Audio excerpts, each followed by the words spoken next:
Hello everyone, আসসালামু আলাইকুম। তো আমরা জানি যে ঘূর্ণিঝড় মোখা আমাদের কতটা ক্ষতি করবে সেটা আমরা সীমান্তবর্তী যারা আছি তারা অবশ্যই তাদের সতর্কতা জারি করতেছে। তো আমরা এই ম্যাপটি কিভাবে বের করব এবং কিভাবে দেখব সরাসরি লাইভে যে এখন কোন পজিশনে কোন অবস্থানে ঘূর্ণিঝড় মোখাটি রয়েছে। তো এখানে দেখতেই পারতেছেন যে কোন কোন এরিয়া নিয়ে এটা অতিক্রম করতে পারে সম্পূর্ণটা এখানে দেখাচ্ছে। তো দেখতে পাচ্ছেন সরাসরি লাইভে এখানে দেখতে পারবেন।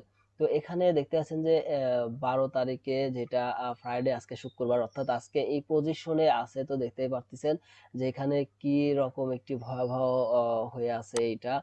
তো এটা কতটুক এরিয়া নিয়ে বিস্তার করেছে সম্পূর্ণ প্রসেসটাই এখান থেকে দেখতে পারবেন। তো এটা কোন কোন জায়গা নিয়ে কোন কোন এরিয়া নিয়ে এটা হবে সেটাও সম্পূর্ণটা দেখতে পারবেন যে কোন দিকে যাওয়ার আশঙ্কা রয়েছে।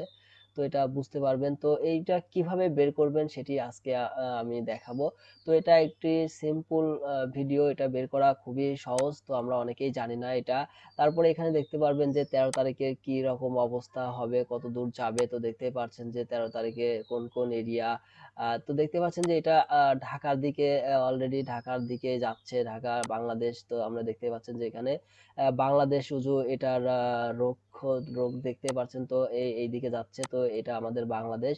তো এটা দেখতেই পাচ্ছেন যে যে ঢাকা বাংলাদেশের মধ্যে অলরেডি 13 তারিখে বা 14 তারিখের ভিতরে বিস্তার করবে। তো দেখতেই পারতেছেন এবং 15 তারিখের অবস্থানটা দেখাচ্ছে একদম ঢাকার বাংলাদেশের ভিতরে জড়িত হয়ে গেছে। তো 16 তারিখে আমরা দেখতে পাচ্ছি যে 16 তারিখে খুবই ভয়াবহ হইতেও পারে। তো আমি চাই আল্লাহ না করুক। তো তারপরেও দেখি আমরা এই ম্যাপটি বের করব যেভাবে। এটা আমরা যেকোনো একটি ব্রাউজারে চলে আসব। ব্রাউজারে আসার পরে এখানে লিখে দেব